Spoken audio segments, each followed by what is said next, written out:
Just press the live button, so we should be going live now. Woohoo!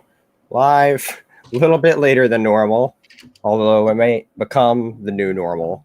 So stay tuned for that. We'll see about that. But yeah, what is up, everybody? Welcome to the Comic Den. Sorry for starting a bit later, as last minute plans came up with one of us, but life happens, and we decided, you know what, we need to do it anyway, you know. So, but yeah, before I get into it, let's hit that intro, and then we'll get on into this week's show. Welcome to the Dingus Den.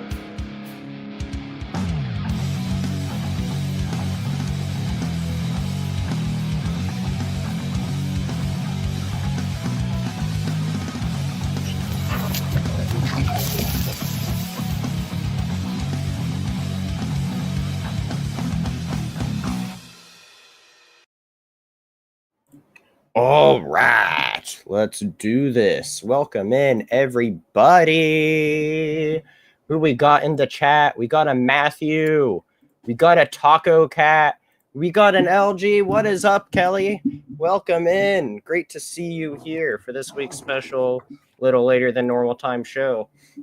But yeah, we're here to talk about the Incredible Hulk feature Imperfect in honor of the late legend Peter David, who just passed away a couple weeks ago. We went to do this last week. However, I was feeling under the weather last week as I was sick, and my sickness kind of came back for a round two last week, where I'm pretty sure I slept through almost all of Sunday, to be honest. My voice was completely all screwed up and everything.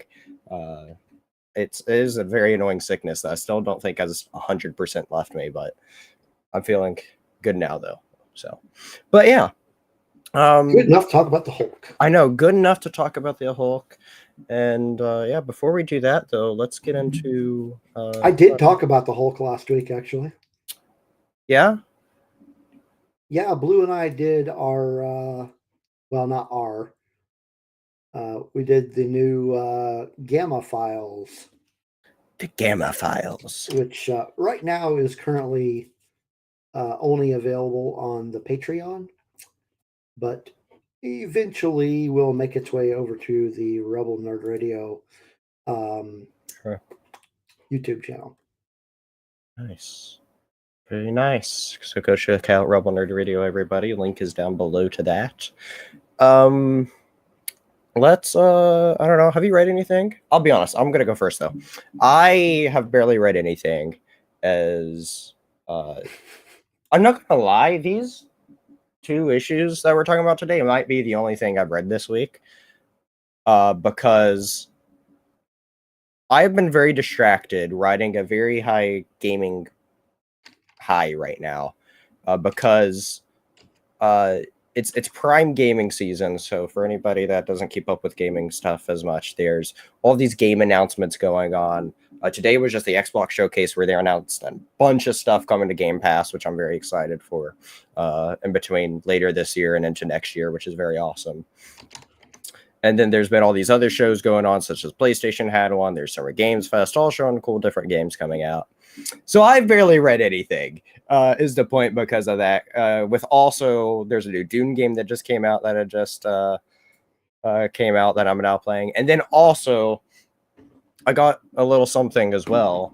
I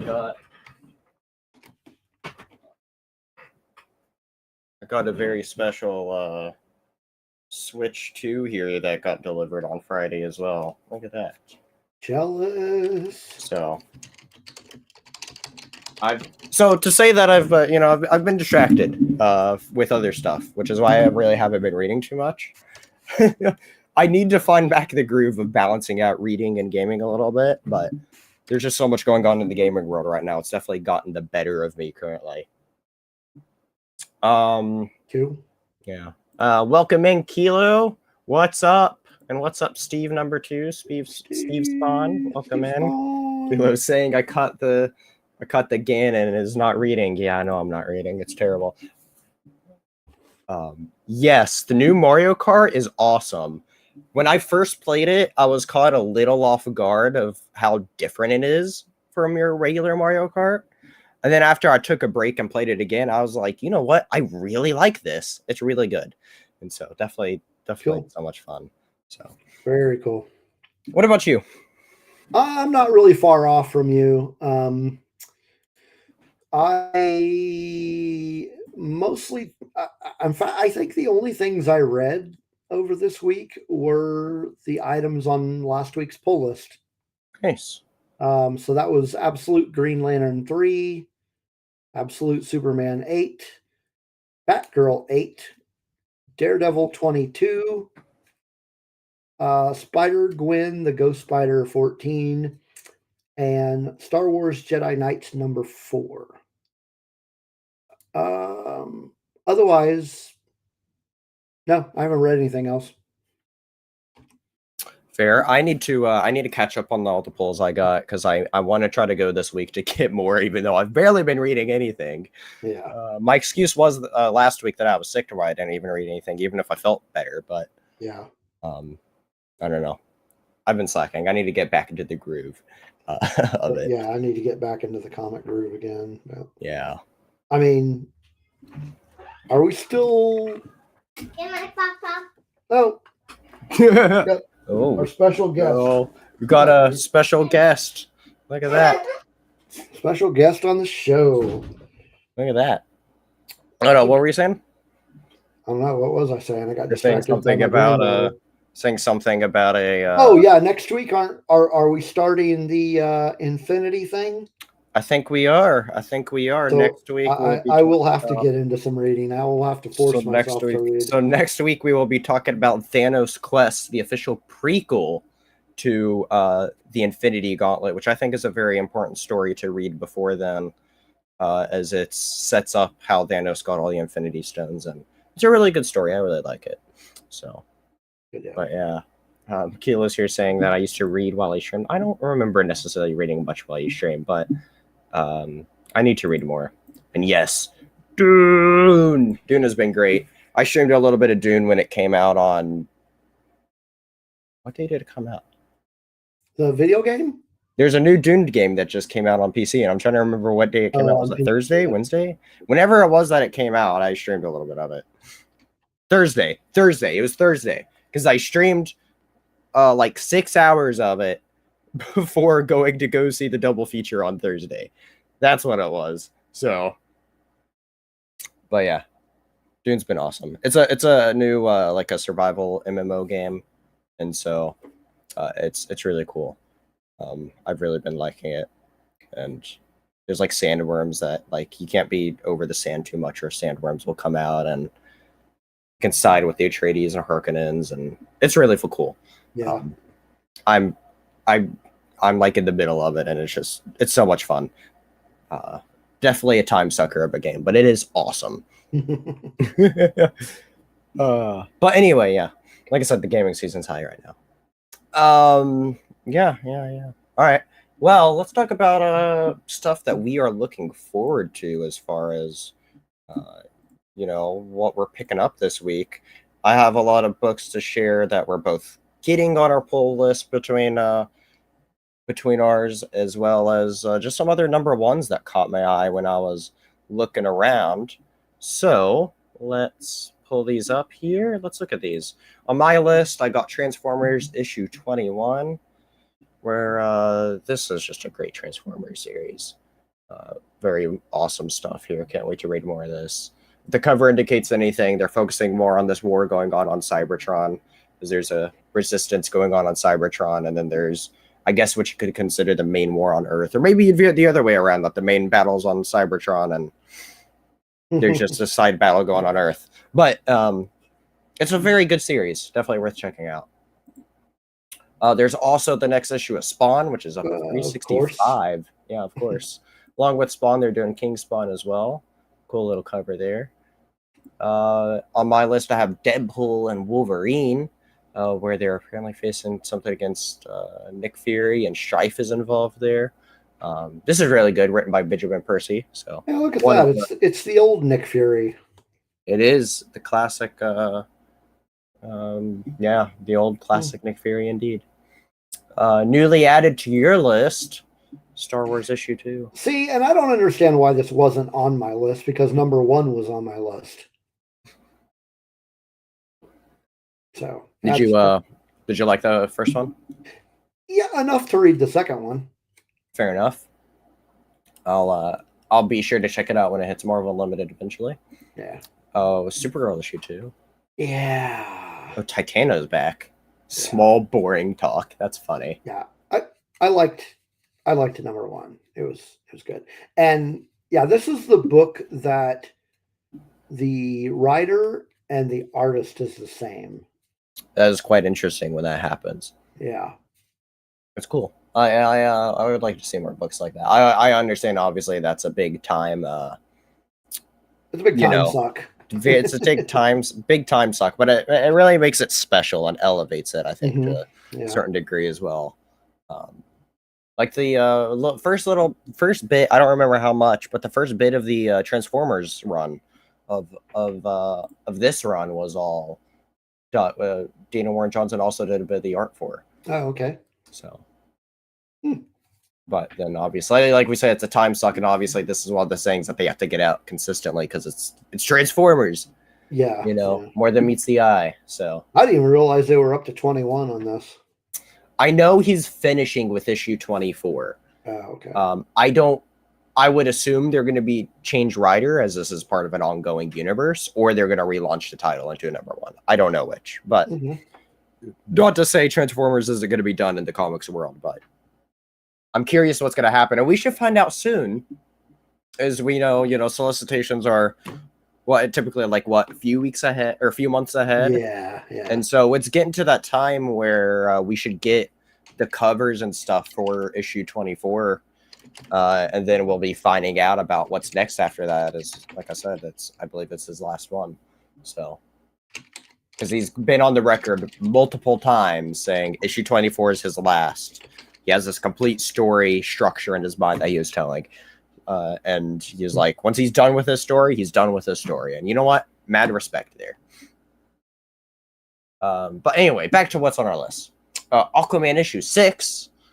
Written by Jeremy Adams. But I gotta say, Aquaman's actually pretty good.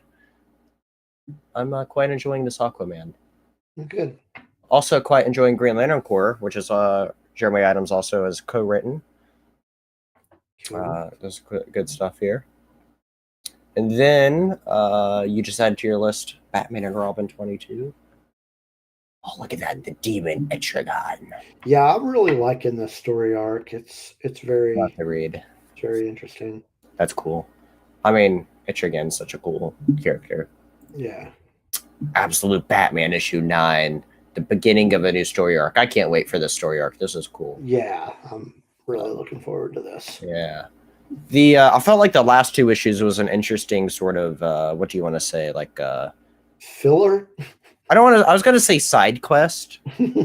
It definitely felt a little bit differently than the first main arc, which to me it felt like, I mean, I'll just be frank, it was not as good as the first arc. I would agree. Yeah, it wasn't kind of like what I was expecting. Like the first one, like the first one, it was just like all set up, and I didn't really feel like much happened in issue 7 until the end. And then it was like, okay, everything, all the main meat was only in issue 8. Not to say it wasn't bad. It wasn't bad. No, it was by no means was it bad, or was it even, mediocre enough for me to go, okay, I'm tapping out of the series. Yeah. It was just a small little 2-issue arc. I think, they were just trying with something new. And they're building up. They were building up to this. This, though, is very exciting. I'm excited to see this. And this you said you added. I haven't read the series that came before this that Lemire wrote of Batman and Robin, but he's expanding on that now with Jason Todd. I'm going to give this first issue a shot and see what it's like, mostly because it is Lemire writing it, and I think he does some good work. Yeah, Lemire's good. I've heard that first Batman and Robin series he did it was good, and this kind of acts as like a sequel of sorts, I guess, but now focusing on Jason Todd, which is interesting. I find it very interesting too how Batman Hush 2. I haven't read the latest issue of that, but how Batman Hush 2 is focusing on dealing with that Robin problem a little bit.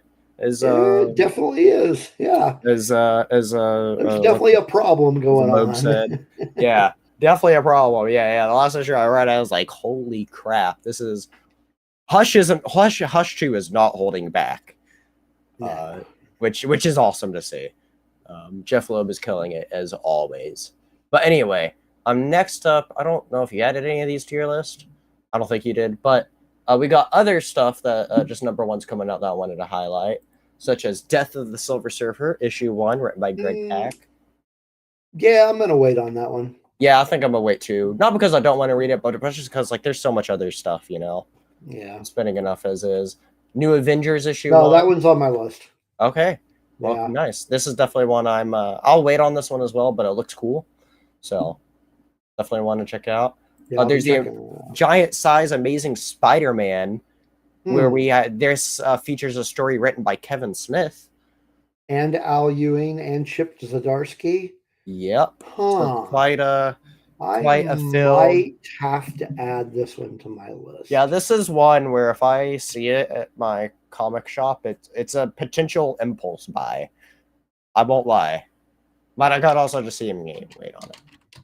And then we also have, last but not least, riding the high of the big hit video game, there's Marvel Rivals Ignite, which is led by Peach Momoko, where I believe she's writing it and doing some of the art in this.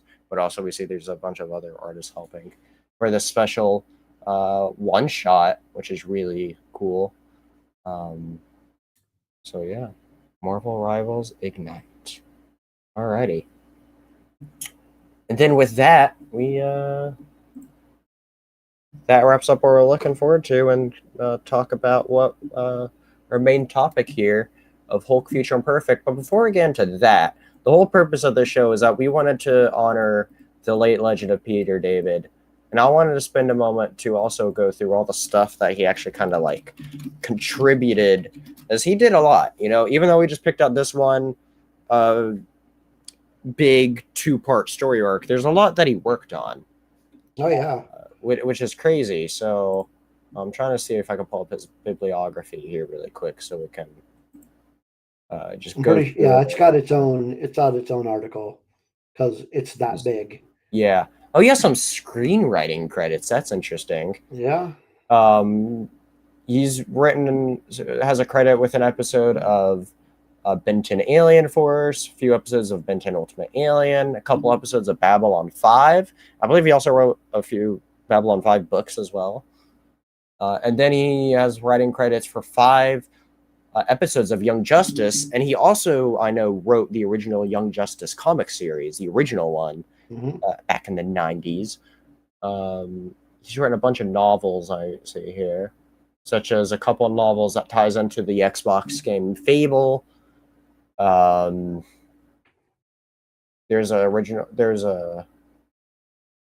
see a Fantastic Four novel. I don't know if it's an original story or if it's an adaptation of one of their big stories, but that's a novel that he wrote, apparently. He wrote a Battlestar Galactica novel, a Halo novel, a bunch of movie novelizations of a bunch of movies, such as The Rocketeer, Batman Forever, the 2005 Fantastic Four, the Bad Hulk movie we don't talk about, The Incredible Hulk, Sam Raimi's Spider-Man trilogy, Iron Man 1, Transformers Dark of the Moon, and Battleship, the Battleship movie, as well as After Earth, that movie we don't talk about. Oh, yeah, here I see a couple of Babylon 5 ones here. And then we have a bunch of comics here, of course, as that's what he's most known for. Man, there's a bunch here I'm looking at. I'm trying to just pick out like the main ones I see here. He's done a lot here. He's done a lot. I mean, yeah, I see a Halo series here. I'm seeing he worked a little bit on Action Comics. I mean, he did Incredible Hulk for a really long Incredible time. Hulk, main thing. He helped contribute to DC vs. Marvel, Heroes Reborn, They Return, He worked on a Powerpuff Girl comic. Red Sonja versus Thulsa Doom. The Scream. I'm not sure what that is, but that sounds interesting. Worked on some Avengers. He's known for a big Aquaman run that lasted 46 issues. 40 animals, actually 47 issues because it's issue 0 included into that. That's big for an Aquaman run, I feel like. Yeah. He's worked on Fallen Angel for a bit, Captain Marvel for a bit. He's worked on a bit of some Fantastic Four, such as Marvel 1602 Fantastic Four. He worked on a few of the tie-in comics. People don't realize that the MCU has tie-in comics, and this is one of those things where I'm not sure why the MCU hasn't hit harder on these. As I think if they did, it would help elevate the comic industry a little bit if they did. Mm-hmm. I was reading something interesting. This is probably a few weeks ago, something where they talk about like, what was that? I was trying to remember what it was, where something along the lines of, I'm trying to remember. If it comes back to me, I wish I could remember. But anyway, he worked on a 2-issue prequel to Iron Man, or 2-issue tie-in to the original Iron Man, to Captain America vs. Avenger. There's a Captain America Winter Soldier Infinite comic, a one-shot digital comic, and then 2 issues to Prelude to Black Widow. We also, as you said, we got a bunch of Hulk. Do you know how many issues total he wrote of Hulk? I couldn't tell you. We're talking a lot. We're talking well over a decade of him writing the Hulk. That's a lot. Let's put it this way: just basic numbers. A decade with no hiccups of one every month is 120 issues right there. So that's a lot. Okay. So I had these in my notes for the first issue of Gamma Files. He wrote The Incredible Hulk from it was 12 years. Yeah. He wrote it for 12 years. The Incredible Hulk. How many issues though? That's what I'm trying to find. I thought I had that in my notes, but I guess not. Yeah, 128 issues. He wrote 331 to 467. There you go. Non-stop. But then he also wrote 328, right? Wasn't it 328? I think so. And so I guess you could bump that up to 129 then, which is crazy. So that's a lot. He did do a little bit of She-Hulk as well. He's written some Spider-Man on and off here. Actually, a lot of Spider-Man here, as he also tied in with Spider-Man. He is the creator or co-creator of Spider-Man 2099, which is my personal alternate universe Spider-Man. So that's really cool. He is also the creator of a character that we're going to talk about tonight. Is a big character that's had he returned in a trilogy of miniseries that he also wrote as well. Yeah. I've read some of that first one and really liked it, even though I haven't read this. Read this for my first time. We don't talk about that. He wrote 80 issues of Supergirl. Wow. He did. He is a very, I guess prolific could be the word, writer. A bit of X Factor. He did. And then we talked about that. He created the original Young Justice series, writing a lot of that. Not all of it, but a lot of it. The majority of it, because he only didn't... I just don't see credits for issue 8 and 22, so most of it he wrote. Yeah. As well as he did a bunch of Star Trek stuff. Yeah. Doing stuff. There's some DC Comics series he did. Captain Sulu Adventures, Captain's Table, Deep Space Nine, Gateways, Starfleet Academy, New Frontier, Next Generation, Original Series. But that gets more into like actual books, it seems. Like actual like books and stuff that he did. Yeah. Then that's a bunch of Star Trek. He's known for a lot of this. I'm not sure what New Frontier is a series of interlinked novels written by Peter David. So this is like this whole era of Star Trek novels that was heralded by him, it seems like. That's crazy. So, but yeah, that's awesome. But there we have it. We have he had quite the impact, to say the least. Yeah. And so it was quite a big loss that we got a couple weeks ago. As I know, he was battling a bunch of medical, he had his own personal medical battles that he's Yeah. battling with for a while, and unfortunately, working in the comic industry doesn't get you too far as being able to cover that stuff easily. Yeah. People do it for the love of what they do and not the money, and so Yeah. but I anyway. mean, yeah, it was quite a blow. He was like, when I started reading The Incredible Hulk back in the day, he was the one that was writing it. So Yeah. I mean, I don't feel like he's a name that you could go around with anybody that knows comics a little bit. They might recognize right off the bat, Yeah, I don't think your casual comic book fan right. is going to know who Peter David is. What I'm getting to that though is what I said with the passing of his news. I was like, for anybody that doesn't recognize the name, I was like, he did for Incredible Hulk what Chris Claremont did for the X-Men. And that's a name that everybody knows. For sure. And so that's the relation I give for everybody. And the story that we're now about to just dive into, Future Imperfect, is one of the biggest stories of his era that he contributed. If not, I mean, you could argue even possibly it is the biggest story that he's done. I feel like it's probably the most well-known of his run. Sure.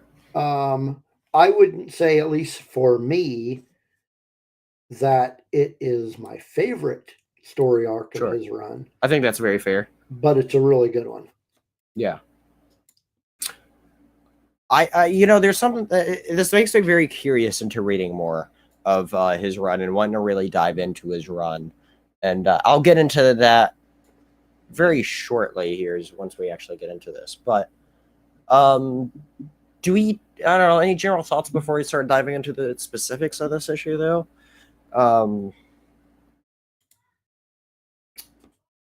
I thought overall it was really good. I definitely enjoyed it. It's even though it's 2 parts, they're each like double size, so I guess you could call it closer, like page length wise, as being a 4-issue miniseries.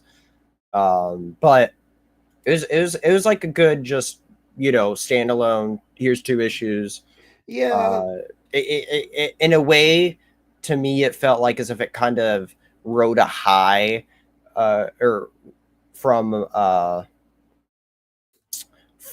what is it? Days of Future Past, and this is like a Hulk version of that. Yeah, that's when I first read it. That was the impression that I got. Yeah, of it. I was like, okay. "What's up, MSK? Welcome in. Be sure to go check out MSK. We're going to be doing some comic reviews eventually, but yeah, cool. Welcome in, where we're gonna talk about the Incredible Hulk, Future Imperfect." Yeah. Overall, I liked it.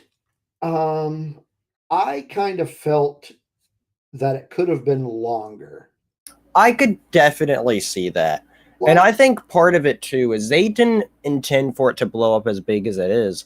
And something I just realized, too, is relating to this to Days of Future Past. And if I remember right, Days of Future Past is only 2 issues as well. Yeah. And I wonder, I mean, I know it was the publisher who said, hey, we're only doing 2 issues. But I feel like Peter David only got to tell like maybe a third of the story. I could see something like that.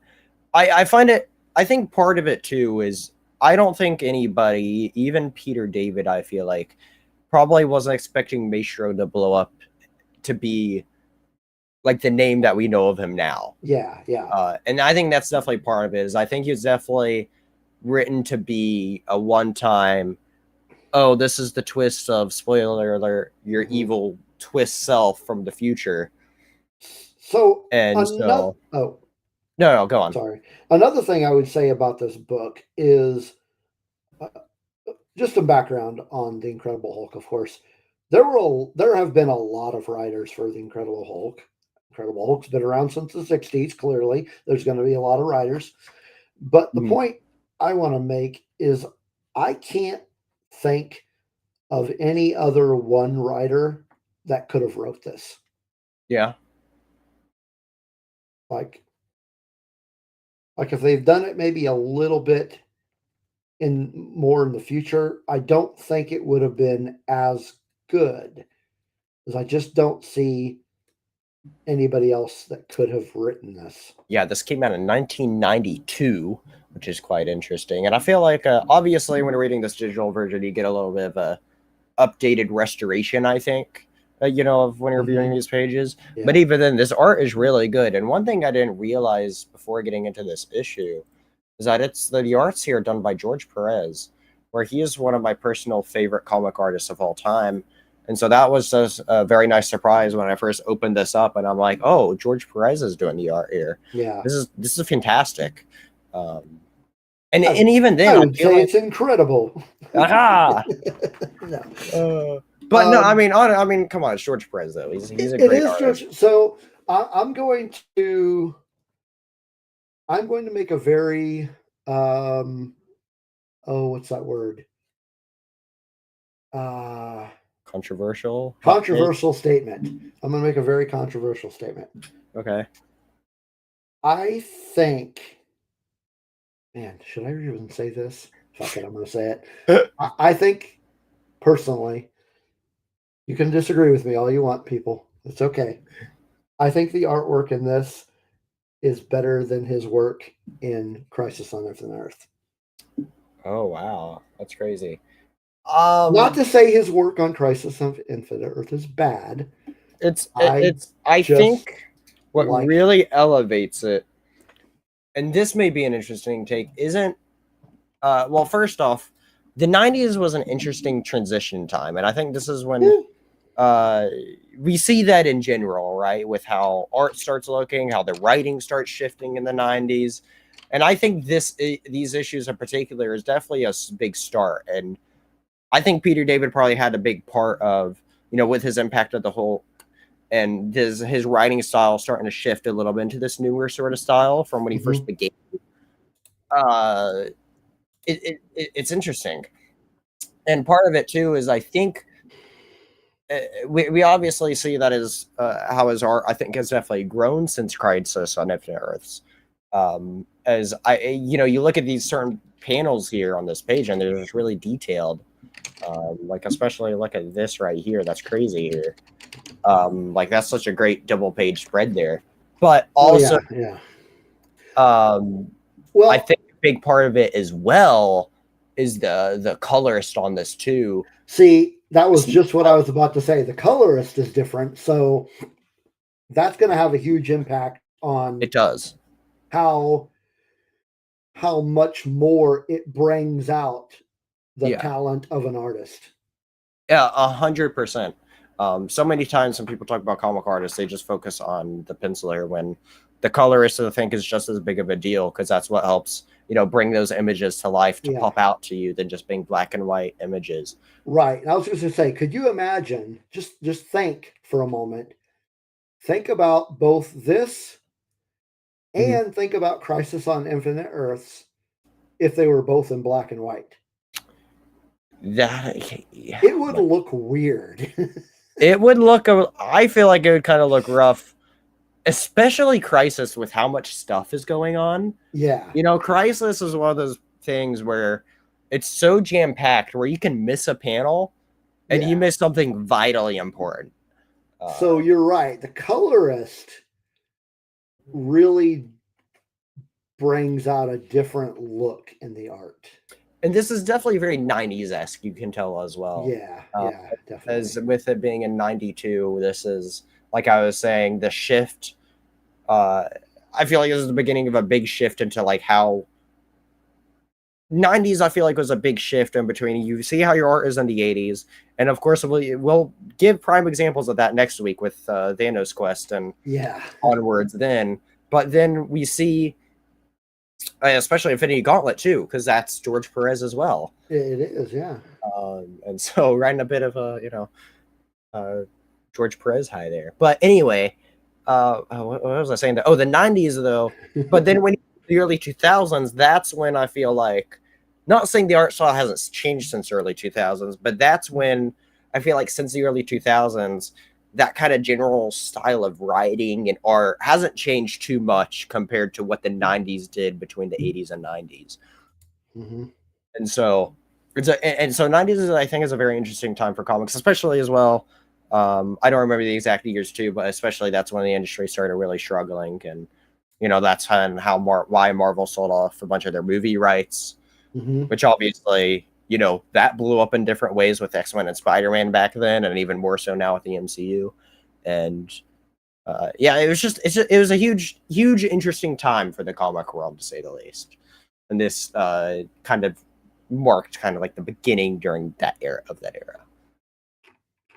So, but anyway, this is quite an interesting story here.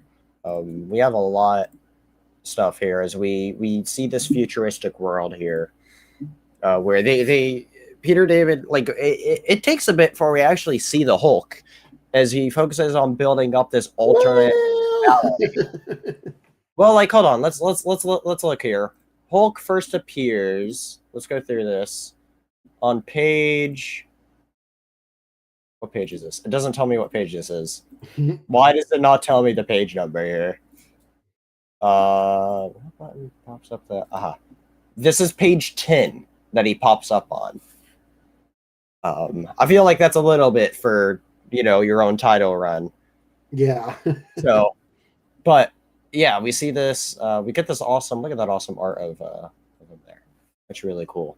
Yeah. So one thing that stood out to me about the Hulk in this that I was wanting to bring up, and maybe you could provide a little bit of context to this as well, is Hulk speaks very intelligently in this, which isn't something that at this point in time think about the Hulk. Yeah, at this point in time, he had already been Professor Hulk, which is interesting because. So go on. And this is a Peter David thing. He is the one that there was a story arc where through some therapy sessions with Dr. Leonard Samson, he combined Bruce, Savage Hulk, and Gray Hulk all into one person. So, and he was dubbed Professor Hulk. And that was a Peter David thing. So at this time, he was already Professor Hulk. So that's why, somebody just picking this up for the first time, not having read any Peter David, they're like, why exactly? Why is he talking like this? Yeah. Yeah, that stood out to me because I knew Professor Hulk was a thing, but I didn't realize Peter David had a big part of it. And looking back on it now, I think it makes sense why the MCU tried to go that route. I don't think they did a good job of it at all. I think it's been terrible what they've done with the Hulk since then. But, and this kind of in a way too is like, okay, if you're going to Professor Hulk, right, this is a story like how you could show them doing that kind of Hulk, right, and not, how he is now. But I don't want to turn this into a show bashing the MCU Hulk as he is right now. No. But this, though, that was something that immediately stood out to me is I was like, oh, they're doing this. I know you dubbed it, or it's called Professor Hulk, but that sort of like smart Hulk, as people consider it. I thought it was very interesting. Not something I was necessarily.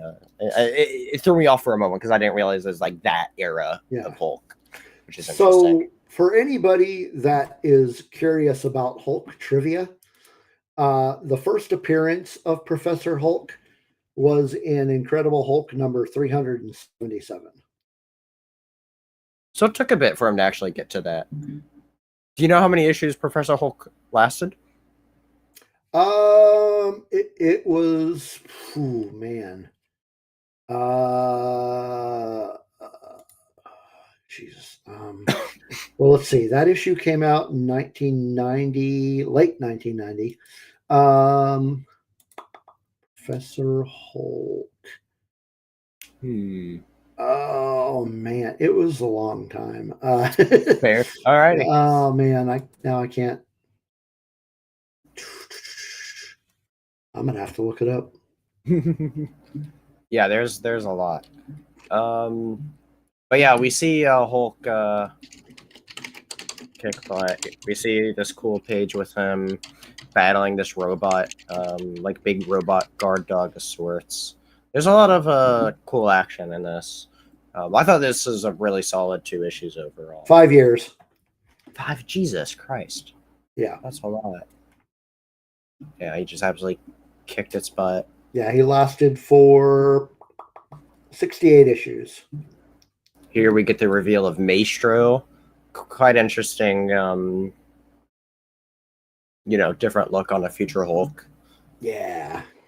I mean, cool villain too. Spoiler, man. We're not supposed to tell them that yet. Spoilers. Spoiler alert, Maestro is the Hulk. The Hulk, the Dark Hulk of the future. So the idea is, so in the future, there are a bunch of nuclear wars.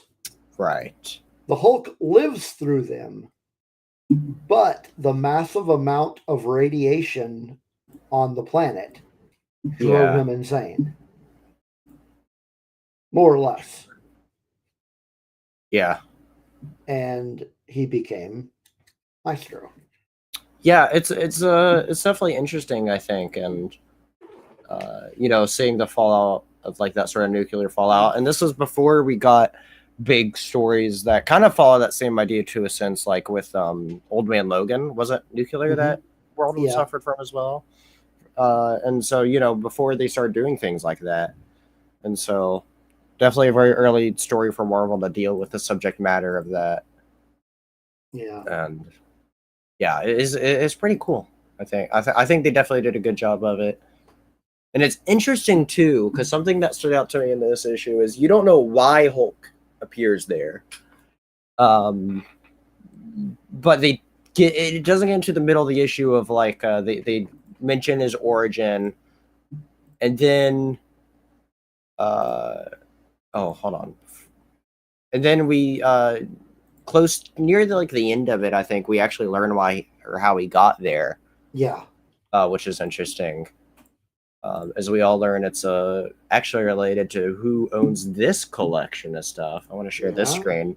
This is an awesome screen here. I think that might be one of, if not my favorite panel. It is awesome. Look at all these references here. Like, we could sit here for like just 10 minutes going through all the references here. Like, look at all of the Mark 1, Mark 2, Mark 3 of Iron Man there. Yeah, right there, yeah. And That's pretty cool. You've got, not only do you have Captain America's shield, but you also have U.S. Agent shield. There's a lot of stuff in here. Yeah. You've got a freaking oh God, what is their name? God damn it! Why am I?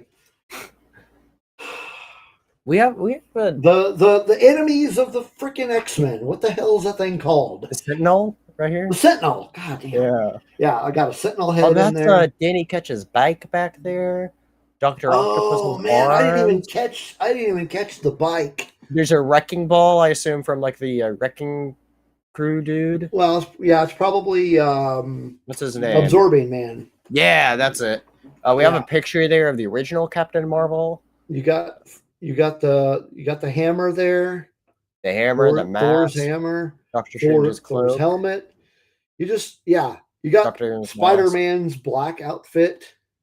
There's Cyclops' visor down in the bottom left. Oh yeah. You could just look at this panel. It's eye candy for any big Marvel fan. Yeah. That you just recognize all this stuff. Like up here, there's a mask for a character. Oh God, what's his name? Like the Wizard or something like that. What's his name? Is it that? The dude with the purple helmet.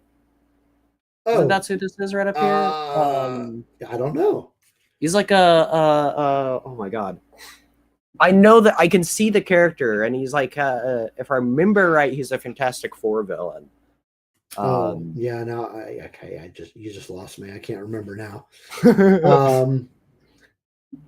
I mean, you've got Kang the Conqueror's helmet is up there. Isn't that what that is over there on the right?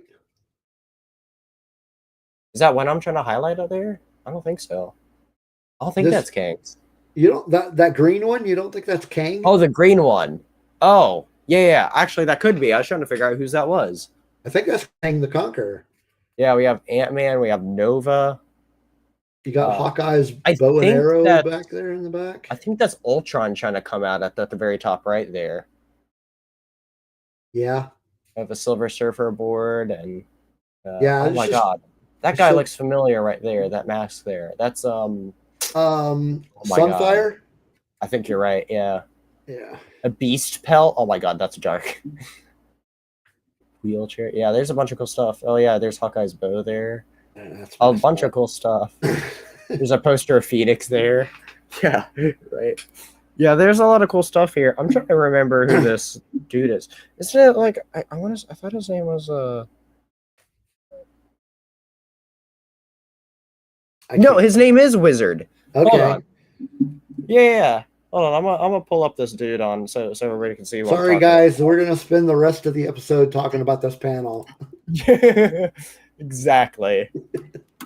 Wizard. It's and we haven't even said who this guy is. Now, I will say this: when I read it, you remember this guy at all?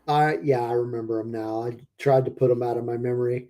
But yeah, you just brought him back up. Thanks. No. What's funny, the very first time that I read this, like back in early 90s, that was not who I thought it was. Like when this panel first popped up, my first thought was that's Professor X. Oh, I had 100% the same thought. I'm not gonna lie there. Yeah, I completely thought the same thing. Yeah, but then it was like, but then when they revealed who it was, I'm like, that's freaking perfect. Or you could say it's imperfect. Sorry. Yeah, it's imperfect. Yeah. But yeah, who is it there? Tell the people. That is Rick Jones. Yeah. The person ultimately responsible for the Incredible Hulk in the first place. One could say. Yeah, they get into that a tiny bit, I feel like. Yeah. Which is interesting. Look at this outfit Maestro has on. I know. It's quite the outfit, you gotta say. He looks so awesome.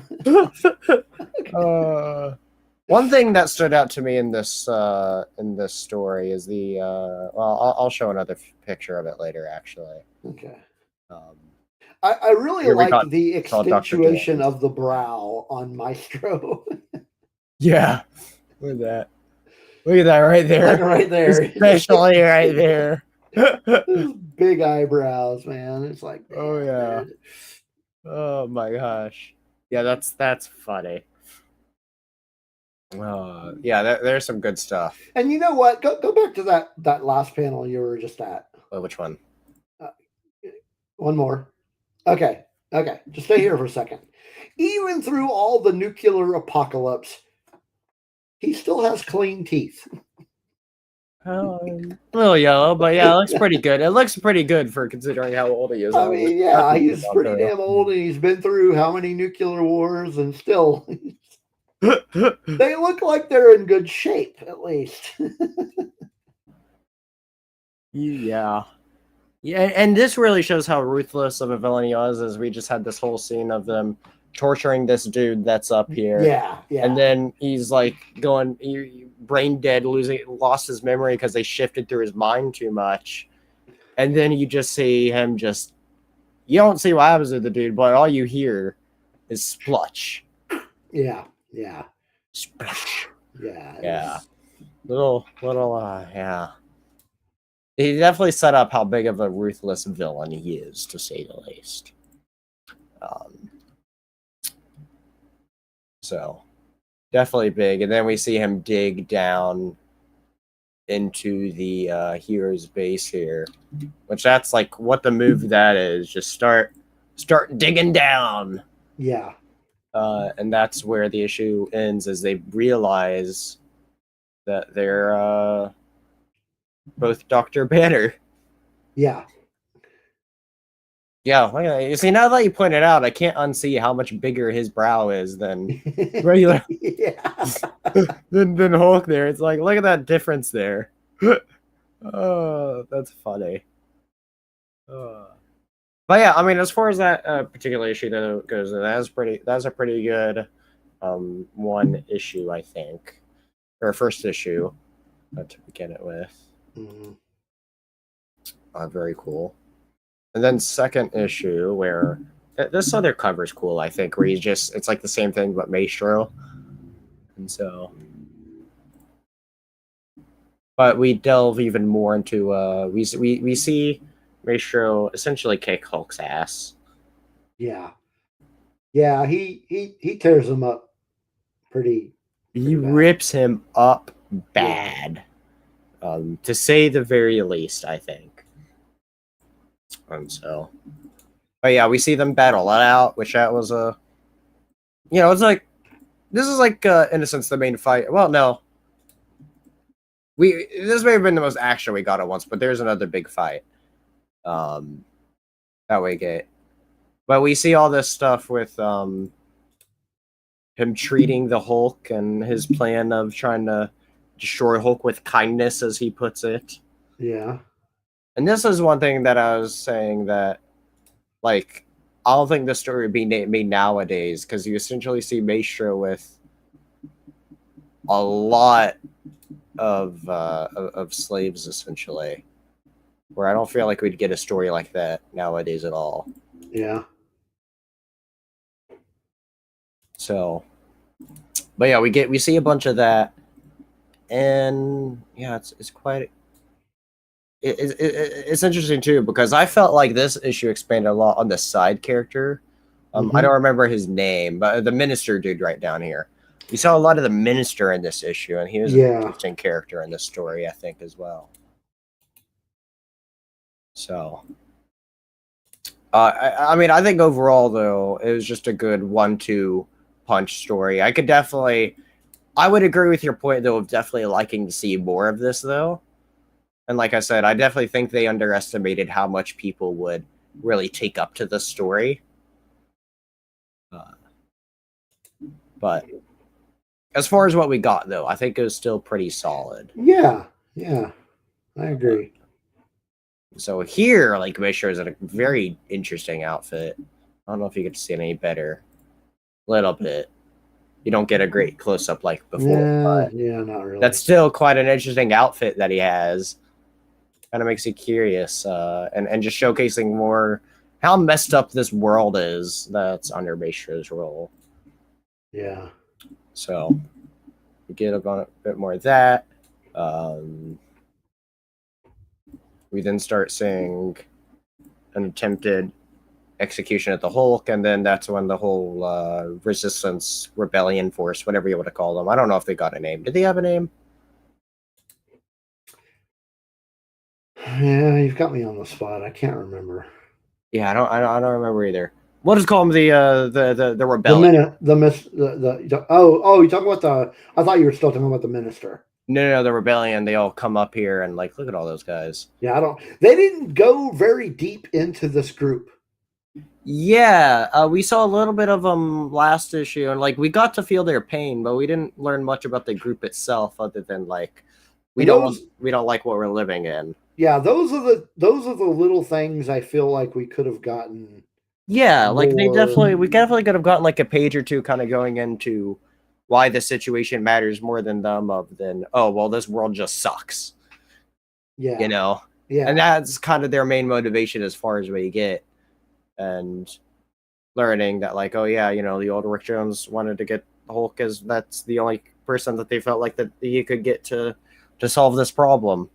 And that's one thing that's interesting too, is I may have actually missed the page where they talk about it, or maybe it's here in a tiny bit. I don't remember where it is. I probably missed it, of where they talk about the timelines. And I don't know if this is the first time timeline talk like this came up, but the timeline talk in this issue is very similar to the logic that we got in Endgame. And that was one of the big things I was wanting to talk about. I'm trying to see if I can find where it is here. But that's one of the big things that stood out to me, because they talked about, oh Lord, now I can't find it, of course, because I know it's in this second issue somewhere, and now I can't find it. But essentially, it's very similar logic to what the MCU gave us. Of the moment this event happens, like this timeline has happened, the moment you go back in time and change something, it splits off into another branch. Like they talk about it branching and this reality still existing, essentially. Yeah. Which that was another point I found interesting, of how much just in general what this work that Peter David has done impacted even the stuff on the big screen we see. Yeah. See, of course, now that I'm talking about it, I can't find where in the world that page is. But yeah, it's very, very cool though. Is there something else I wanted to show? Was it, or maybe it was in the other page? Oh no, I think it was in this page as well. So we see the Resistance all come up and do their thing, start retaliating. This was one of those things that I thought was a really cool panel layout that stood out to me when I was reading it. Is this is a really unique way to lay out the panels, where you're seeing all the destruction of wars going on the side, and the middle of it is focused on Maestro just walking through it, essentially, and with his own dialogue trying to find where in the world Hulk went after this whole ambush attack that happened. And of course, Maestro thinks he has him all smart. He's like, I'm you of the future, general, I'm the villain of the future talk, I'm you, but better. Mm-hmm. And smarter and with more experience and blah, blah, blah. And so, but here though, Maestro goes and messes up Rick Jones. And that's where we get this big battle of, this is pretty cool, seeing Hulk use these the Captain America shield battling against Maestro. Quite a cool final battle between the two. And Hulk realizes, well, maybe I can't beat you, but I can send you away. And that's where we see him use Doctor Doom's time pad machine that they showed off earlier in the issue. And Hulk's just there, and we see what happened to Maestro. So, making it look like he's dead.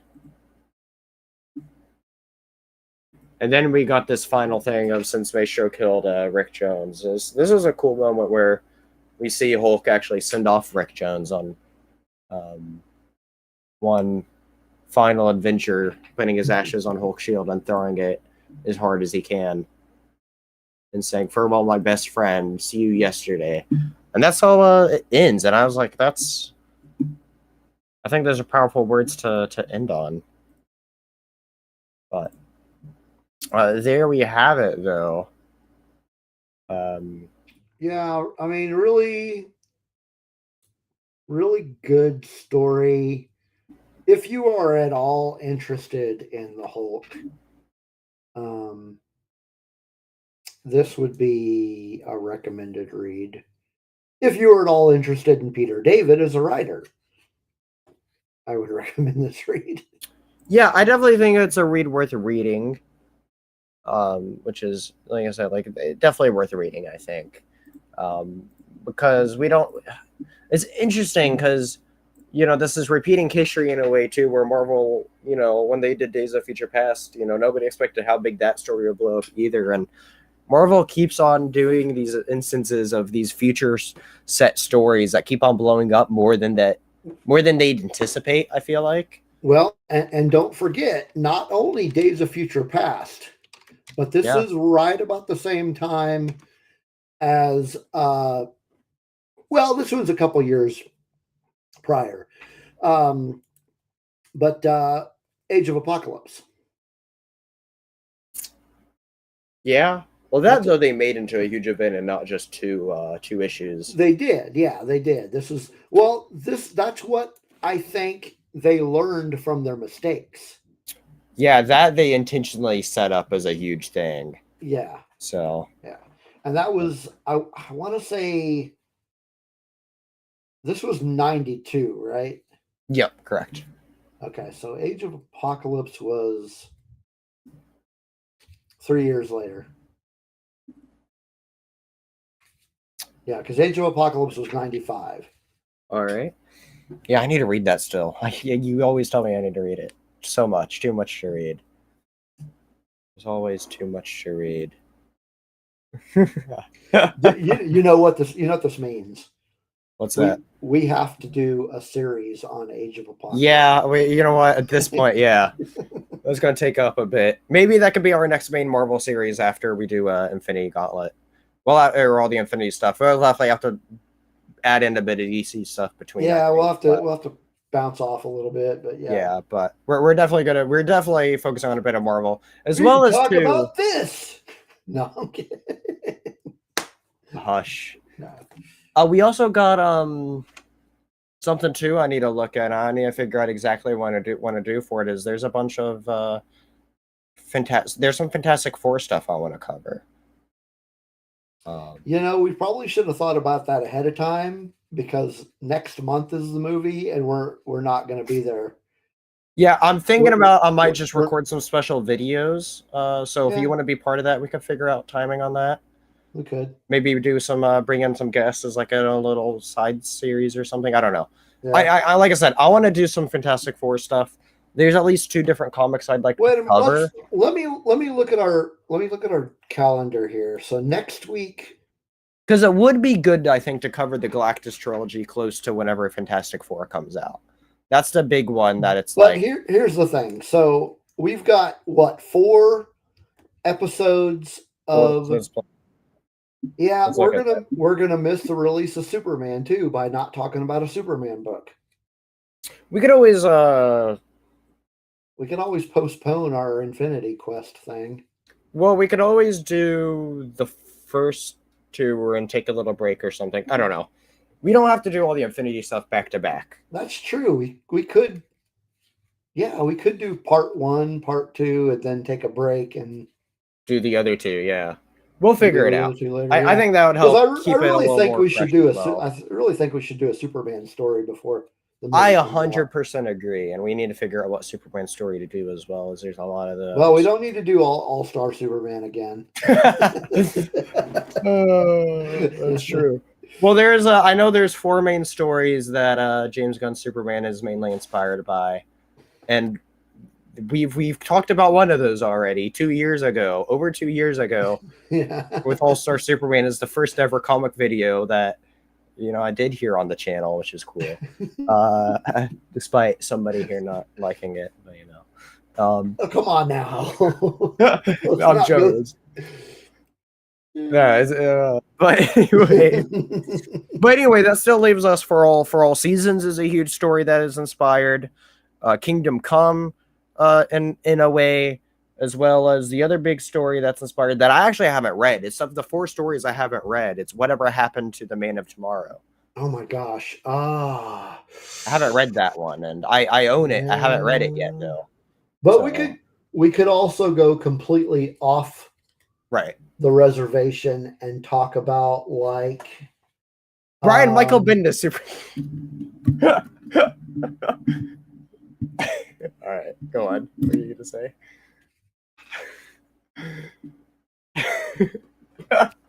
We could do either Birthright or Secret Origin. I would like to do Secret Origin because I haven't read that. I did. In all fairness, Birthright's fairly recent for me because I just read it fairly recently, like a few months ago. Because I read it just around the time when I met. I think I own both of those. Funny thing, I bought Secret Origin digitally because he had a good sale on it, and I was looking that they didn't have any good printed copies available, and I'm like, why the hell does DC not have any printed copies available? And I now realize it's because they literally just did a reprinting of Secret Origin. Okay, I do not own Well, wait a minute. I thought you did own Birthright. What the fuck is that? I own my copy right behind me. I have a nice hardcover of it. That's that we got weird. for Okay, I Christmas. mean, I do own Secret Origin. Here we go. I thought I think did. that- I thought I did own Birthright. Oh well. Well, that's weird. Yeah, we could do Secret Origin. Yeah, we'll do that at some point. Anyway, yeah, we got so much to do. Yeah, we got too many ideas, but so many. I mean, part of that's just because there's so many comics. There's never a lack to read. One of the really things I are. have to accept is that you can never read every single comic because there's so much. You just have to focus on reading what you want to read. And I think that's what's most important.